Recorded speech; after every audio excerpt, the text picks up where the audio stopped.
کیا مرے ہوئے والدین کی طرف سے قربانی کر سکتے ہیں؟ یہ سوال اکثر آتا ہے۔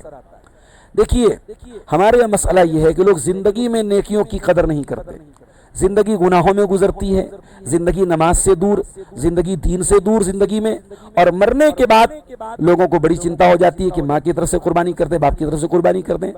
دیکھیے، ایک اصول یاد رکھیے کہ اگر ہم کسی مرے ہوئے انسان کی طرف سے کوئی کام کرنا چاہتے ہیں تو ہمیں دلائل دیکھنا پڑے گا کہ کیا نبی علیہ الصلوۃ والسلام نے یا صحابہ نے اپنے مردوں کے لیے اور اپنے دور میں جو وفات شدہ لوگ ہیں کیا ان کے لیے وہ نیکی کی ہے؟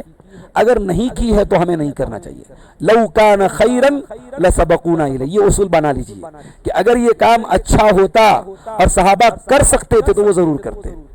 صحابہ ہم سے زیادہ نیکیوں کے حریص تھے، نیکیوں کے طلبگار تھے، نیکیوں کی طلب تھی ان کے اندر۔ تو ہمارے ہاں جو ایک بڑا کمپٹیشن ہوتا ہے، ماں کی طرف سے جانور لے آئے، باپ کی طرف سے لے آئے، دادا کی طرف سے لے آئے، یہ نہیں کرنا چاہیے، یہ ثابت نہیں ہے۔ البتہ جو قربانی آپ کرتے ہیں اس میں آپ اپنے مرحوم رشتہ داروں کو جو وفات پا چکے ہیں، جو فوت شدہ ہیں، ان کو آپ شامل کر سکتے ہیں، آپ اپنی قربانی میں ان کو شامل کر سکتے ہیں۔ نبی علیہ الصلوۃ والسلام نے جو قربانی کی تمام گھر والوں کی طرف سے کی ہے، اس میں زندہ مردہ سب شامل ہیں، لیکن مستقل طور پہ الگ سے میت کی طرف سے قربانی کرنا یہ ٹھیک نہیں ہے۔ اگلا سوال ہمارے سامنے ہے کہ کیا ایک آدمی اپنی پوری فیملی کی طرف سے ایک بکرا کر سکتا ہے؟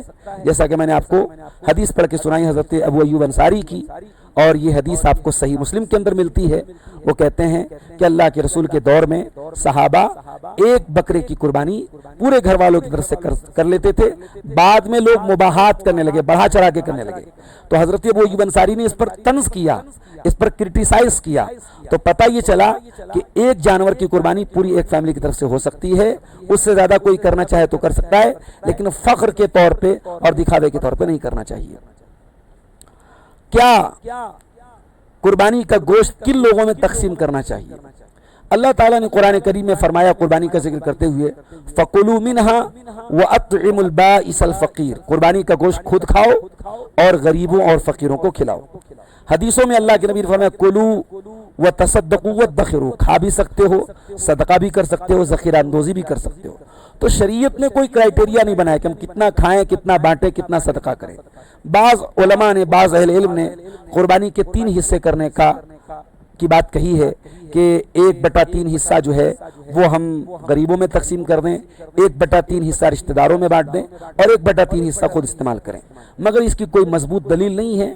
انسان کو اختیار ہے، انسان اپنی ثوابدید سے اور ضرورت اور حالات کے تحت پورا بھی صدقہ کر سکتا ہے، پورا رشتہ داروں کو کھلا سکتا ہے، اپنے استعمال میں بھی لا سکتا ہے، لیکن بہتر یہ ہے کہ انسان سارا اپنے اوپر استعمال نہ کرے، غریبوں اور فقیروں اور خاص طور سے وہ لوگ جنہوں نے قربانی نہیں کی ہے ان کے اوپر بھی وہ اس قربانی کے گوشت کو تقسیم کرے۔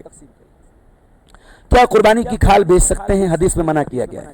قربانی کی کھال بیچ کر کے اسے اپنی ذات پر خرچ کرنا اس سے منع کیا گیا ہے۔ قربانی کی کھال کو آپ صدقہ کر سکتے ہیں، اسے آپ جو ہے بیچ کر کے اس کی قیمت صدقہ کر سکتے ہیں، لیکن اسے اپنے اوپر آپ استعمال نہیں کریں گے، یا بیچ کر کے اس کی رقم خود استعمال نہیں کریں گے۔ کسائی کو محنتانے کے طور پر گوشت یا کھال دینا کیا جائز ہے؟ نہیں جائز ہے، اللہ کے رسول نے منع کیا ہے۔ آپ اس کی اجرت کے علاوہ تحفے کے طور پر اسے گوشت دے دیں، لیکن گوشت دے کر کے یا کھال دے کر کے یہ سمجھنا کہ یہی اجرت ہو گئی، یہ غلط طریقہ ہے، اللہ کے رسول نے اس سے منع کیا ہے۔ ہاں، یہ بات بھی یاد رکھیں کہ اگر اس کو گوشت دے کر کے ایک دباؤ بناتے ہیں کہ وہ آپ کی اجرت کم لے تو یہ بھی غلط طریقہ ہے۔ آپ اس کو اجرت پوری دیں اور اس کے علاوہ آپ اس کو گوشت دے سکتے ہیں۔ کیا بینک سے لون لے کر کے قربانی کر سکتے ہیں؟ بینک سے لون لینا صحیح نہیں ہے، سود کا لین دین حرام ہے، تو جو چیز اصلاً حرام ہے اس کی بنیاد پر پھر قربانی کرنا ٹھیک نہیں ہے، اس سے ہمیں پرہیز کرنا ہے۔ کیا آن لائن قربانی صحیح ہے؟ اگر آن لائن سے مراد یہ ہے کہ کہیں کچھ لوگوں نے ایسا انتظام کیا ہے کہ وہ قربانی کر رہے ہیں اور ہم آن لائن پیمنٹ کر دیتے ہیں اور اس بات کا یقین ہے کہ وہاں پہ وہ لوگ قربانی کر رہے ہیں، تو کی جا سکتی ہے، کوئی حرج کی بات نہیں ہے، لیکن یہ یقین ہونا چاہیے، معتبر لوگ ہونے چاہیے، اوتھینٹک لوگ ہونے چاہیے۔ قربانی کے جانور میں کون کون سے عیب نہیں ہونے چاہیے؟ 4 عیب کا ذکر حدیثوں میں خاص طور سے آیا ہے کہ ایسا جو ہے لنگڑا ہو جس کا لنگڑا پن بالکل واضح ہو، ایسا کانا ہو جس کا کانا پن بالکل واضح ہو، اسی طریقے سے اتنا کمزور ہو کہ اس کے اندر کوئی گودا ہی نہ ہو، یا اتنا بیمار ہو کہ اس کی بیماری بالکل واضح ہو۔ تو کوئی واضح اس طریقے سے کوئی بڑا عیب ہے تو اس جانور کی قربانی جائز نہیں ہے۔ کوئی چھوٹی موٹی اگر کمزوری ہے تو وہ چل جائے گی، اور جانور خریدنے کے بعد اگر کوئی عیب نظر آ گیا ہے تو انسان اسی جانور کی قربانی کر سکتا ہے۔ اگر طاقت دوسرے جانور کی ہو تو دوسرا کر دینا چاہیے، لیکن دوسرے کی طاقت نہ ہو تو وہی جانور کافی ہو جائے گا، کوئی حرج کی بات نہیں ہے۔ کیا مرغا یا دوسرے پرندے کی قربانی ہو سکتی ہے؟ بالکل نہیں ہوگی۔ قربانی بہیمۃ الانعام کی ہو سکتی ہے، اور بہیمۃ الانعام میں سورہ انعام میں اللہ تعالیٰ نے ذکر کیا صرف 4 جانور اور ان کے جوڑے آتے ہیں۔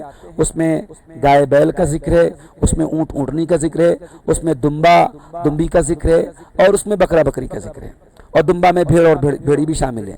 تو یہ 8 جانور ہیں، ان کے علاوہ کوئی بھی جانور ان کی قربانی آپ گوشت کھا سکتے ہیں، جائز ہے، لیکن ان کی قربانی کرنا ٹھیک نہیں۔ جو بہیمۃ الانعام ہے انہی کی قربانی کی جائے گی۔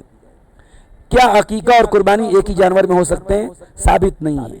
اللہ کے رسول اور صحابہ سے ایسا کوئی ثبوت نہیں ملتا کہ ایک ہی جانور میں وہ عقیقہ بھی کر لیتے ہوں اور قربانی بھی کر لیتے ہوں۔ ہاں، اگر کسی بچے کا عقیقہ پینڈنگ ہے، آپ قربانی کے موقع پہ عقیقہ کے لیے مستقل ایک جانور لے آئیں، کر سکتے ہیں، لیکن ایک ہی جانور میں عقیقہ بھی کر دیں، قربانی بھی کر دیں، یہ ٹھیک نہیں ہے، یہ عمل صحابہ سے ثابت نہیں ہے۔ قربانی نہ کرنے کے لیے کیا وعید ہے؟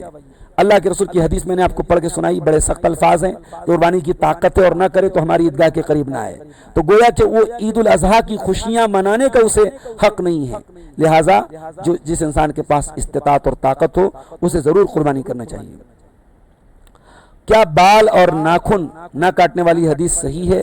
بالکل صحیح ہے، صحیح مسلم کی روایت ہے کہ جو ذی الحجہ کا چاند دیکھے اور قربانی کا ارادہ کرے وہ اپنا بال اور ناخن نہ کاٹے۔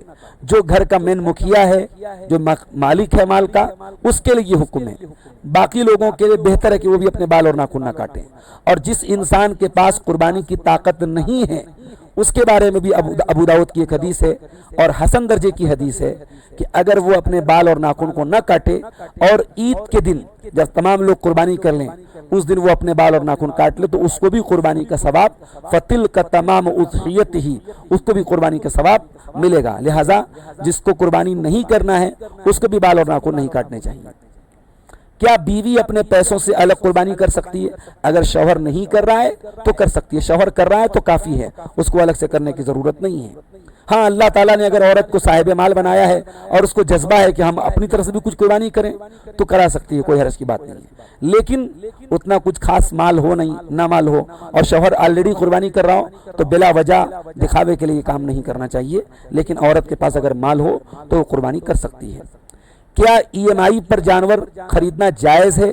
اگر بغیر انٹرسٹ کے کہیں سے ادھار مل رہا ہے جانور اور قسطوں پہ آپ پیمنٹ کر سکتے ہیں تو آپ لے سکتے ہیں، بالکل قربانی کر سکتے ہیں آپ۔